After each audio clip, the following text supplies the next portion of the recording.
One of the most common challenges and obstacles that a lot of the people whom I work with experience is a fear of charging money or charging a lot of money or increasing their prices for their product or service. And this is really rooted in an issue of self-worth, I believe. And there's no judgment here, because this is, has been my reality up until, recently. Building ventures in sort of the social impact and coaching and transformation and mental health space, and coming from a place of thinking that, it just should be free, which I do agree. Like, I value the fundamental human right of, democratized access to support. I think that's necessary.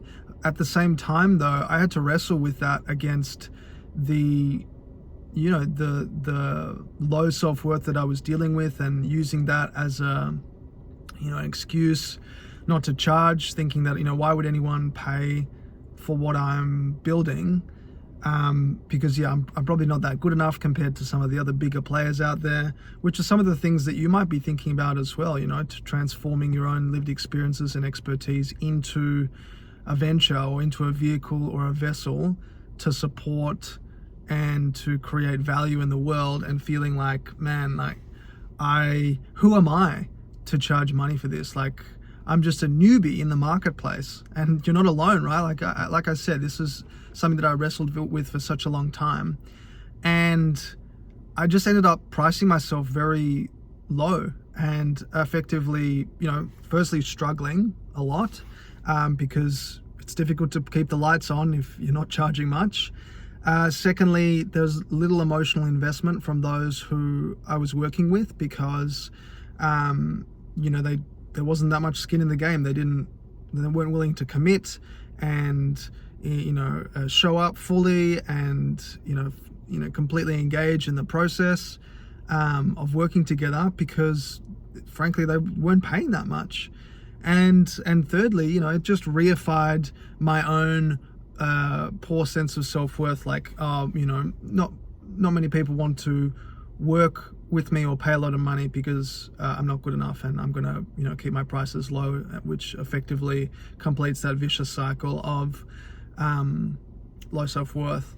And it took going through this process of not only healing the unprocessed emotion around how I viewed myself, but also taking the time to acknowledge, man, I do have and bring a lot of value, which can be seen in the transformation and in the results that I help clients experience and realize.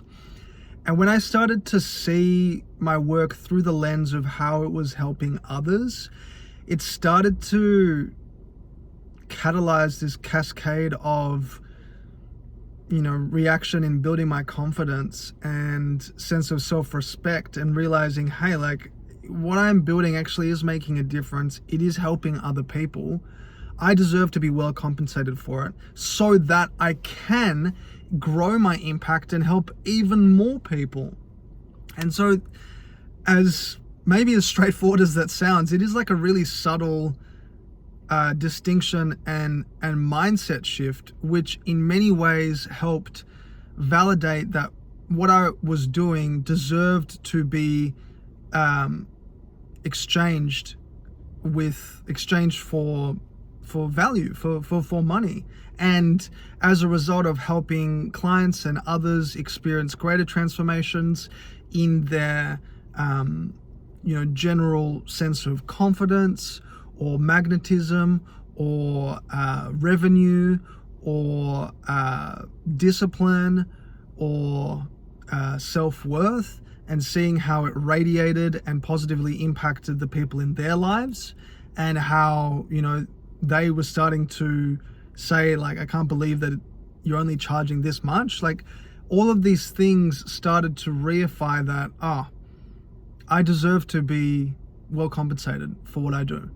You deserve to be well compensated for what you do. It's not a matter of not being good enough. It's not a matter of, pricing yourself cheaply so that more people want to work with you. Because what that does is then it just chips away your self-image and self-respect. And in the same way that it trapped me in this pattern of low self-worth, led to stagnation. I didn't go anywhere. So as soon as you're able to realize that the work that you're doing actually creates impact, your words and your voice does matter. And when you allow yourself to express it freely, without fear of judgment, honestly, authentically, and seeing how it actually touches the lives of others, that should give you a sense of comfort and confidence, knowing that your work deserves a fair exchange. Your work deserves a fair exchange. Nothing in this world comes for free. No impact that you create should be given away freely. I truly believe that. I like I said before, I think it's important to be able to establish democratized access to support and impact. And that can very well be one of the tiers that you build in your venture and in your model. At the same time, though, in order for you to grow, in order for you to flourish, in order for you to expand and to amplify your impact and serve and support countless lives, it is just a fundamental principle that you must grow and increase your prices. So I hope that's helpful for you, because that mindset shift for me, and in terms of realizing that I do deserve to be well compensated for my work, I am making a difference, should give you confidence that, purely, getting customers to make decisions based on price will never work out in anyone's favor, because then they don't value the work that you're putting out, and then you don't value your own work either. It's just purely based on like a commoditized way of exchanging value. Whereas when you start to have these conversations with the people that you're serving, and you start to notice and observe the profound results that you're creating for them, and the ripple effects of your impact throughout communities and organizations, it should tell you that what you're creating has value. That should give you confidence to charge more, or to charge money if you are giving something away for free. So let that be just a reminder for you. You are valuable. Inherently, you don't need to be doing anything in order to prove your value. Simply by existing and being here, you are inherently worthy. And by translating your experiences and expertise into something that can benefit the lives of others, that's just doing something that a lot of people don't do. That's just putting, humanity and the good of the world as your central organizing principle. It's doing something for a high purpose. I think that's one of the most noblest and most meaningful things that you can possibly do. You deserve to be well compensated for that. So lots of love, and I hope you have a beautiful day.